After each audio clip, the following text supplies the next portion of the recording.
jirtu Oromooti kan kaabaa kibbaa kan bahaa dhihaa kiristaana musliima waaqeffata osoo hin jenne hundi keessan shaalloo Oromoo show subscribe like comment gochuun bira dhaabbadhaa.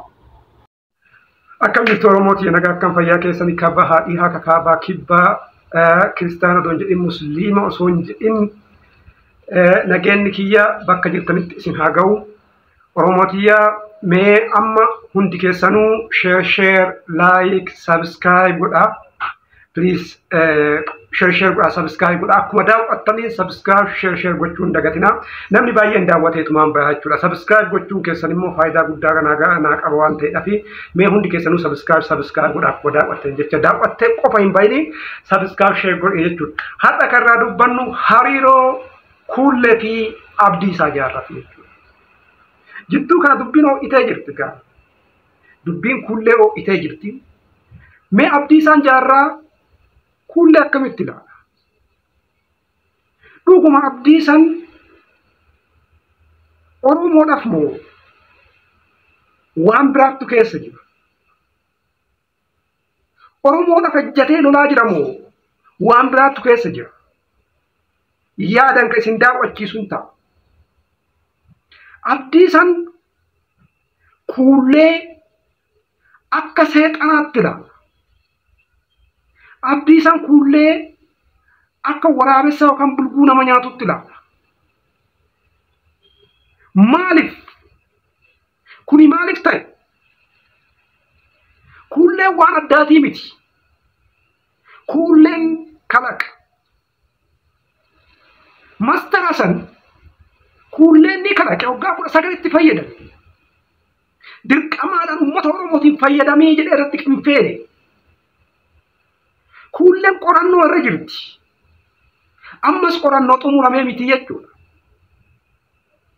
Kana ammallee waan adeemsa keessa jirudha jechuudha.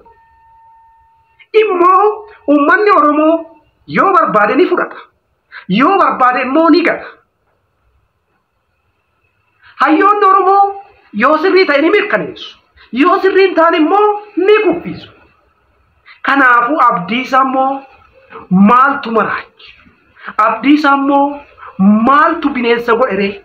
Kanaaf kana kan waliin ilaallu ta'a jechuudha. Rakkoon kun rakkoo maaliiti kan jedhu tokkoon ilaallaa jechuudha. Jala deemee hordofan ture. Waan Abdiisaan tokkoon posti godhu jechuudha. Isa san keessaa kan guyyaa har'aa inni posti godhee isinitti agarsiisa. Kanaan dura garee tokkotu ture jedhe. Dipaartimentii Afaan Oromoo hundeessuudhaaf kan deemne yoo ta'u, namoota sanniin illee maqaa isaanii inni achi keessatti tuqee jira.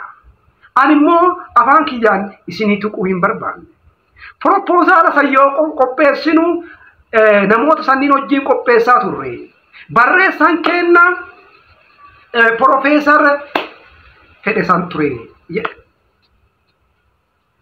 Kanaafi Profeesar Fedhasaan akka waan san ofii propoozaala san ofii qopheessatti dhiyeesse. Garuu propoozaala kan addureedhaan kan qopheesse anaa jedhe. Amma dhugatu ba'uuf deemaa jira jechuudha. Amma dhugaan ba'uuf deemtu. Maal jechuudha jennee iddoo kanatti ilaaluu ni dandeenya jechuudha. Kanaaf amma maaltu dhufe jechuudha? Hinaaffatu jira jechuudha. Ani icciitiin jabaan tokko bahee jedhee inni posti godhu maaltu bahee maaltu argaminna jedheen barbaaduu jammare gareen saamichatti seenee jira. Bakka nama gurguddaa achi keessa jira. Amma maqaan isaa Baqqalaa Garbaa fa'aa keessa jira. Profeesar Iskeelii fa'aa achi keessa jira. Yoo jedhu maal inni jara namaa qalaa jennee jedhee barbaade. Garuu jechuma tana bichaa barreesse waan isaan saaman waan isaan godhan tokkollee achi keessatti ibsine jechuudha. Kanaaf waan kana olaantummaan natu hoogganaa ture maaliif na harkaa bahee jedhu waan jedhu fakkaata. Abdiisaa Jaarraa Abdii rakkoon qabu tasgabbaa'e waan baay'ee uummata Oromootiif hojjettee jirtanii beeknaa jechuudha. Ammas waan baay'ee hojjetaa jirta. Garuu amma hinaaffaa keessa seentee. Amma si harkaa bahee jira. Wanni baay'een si harkaa kallattii gallakkisee olii gad si harkaa babbadaa jira. Kanaaf mee tasgabbaa'e. tasgabbitu barbaada. Kuullee uummanni Oromoo fudhannaa fudhatee jira. Kuffinnaan immoo kuffisee jira.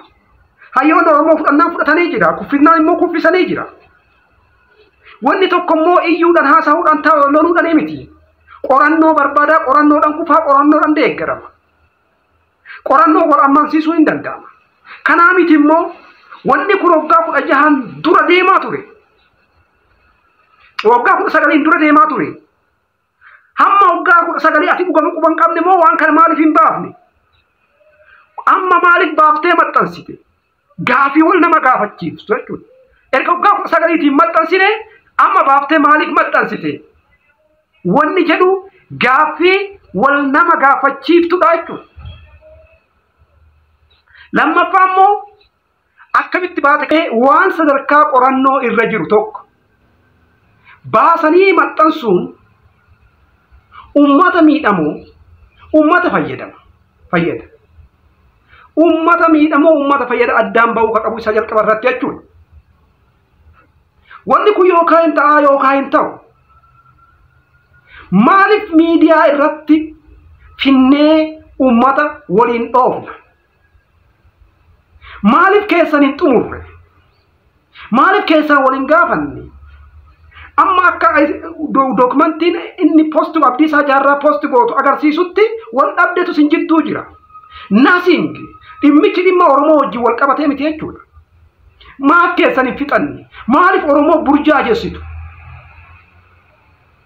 Keessan fixattanii keessan walii galtanii maa Oromootti as hin dhufne? Yookaan immoo waan isin qabattanii dhuftan Oromoon isin harkaa kuffisuu danda'a. Yookaan immoo isin iyyuu achitti hambisuu dandeessan. Kanaaf maaliif ajandaa Oromoo gootan? Ajandaa keessatti xumuramuu qabu. Amma namni ka hubannoo qabullee, ka hubannoo hin qabnellee kun fuudhee gandatti galchee, kun fuudhee amantatti galchee waliin dhayaa jira jechuudha. Kana hundaafuu ka'umsi eenyu yoo jenne si Abdiisaa Jaarraati. Waan kana bakka presenteeshiniin jiru suuraadhaan kaafamee si ergamee jira. Eega si ergamee waan kana yoo ofii keetii tasgabbooftee maal laalin? Yookaan immoo nama biraa bira qabdee waan kana natti ergame akkam goona jettee maal laalin? Calliftee maal gootaa gara miidiyaati yookaan gara feesbuukiitiin asiin baate. Eega asii yeroo tokko baateen booda immoo waan sammaa achumatti hin qabbaneessin ammas immoo irra deddeebitee maaliif waan kana raawwatte? Kanaaf malee anamma kuullee deeggaruudhaaf miti kan kana siin jedhaa jiru. Kuullee deeggara siin jechaan jiru. Akkuma ati mormitanillee mormeen jira. Akkuma ati faallaa isaa dhaabbattanillee faallaa isaan dhaabbadheen jira. Garuu immoo amma burjaajii hamma Oromoo keessatti gaafa inni fidu teennee hin laalu. Kanaafan irraa dubbachuu barbaada. Hundi keessanuu share like godhaatiniin waliin gahaa.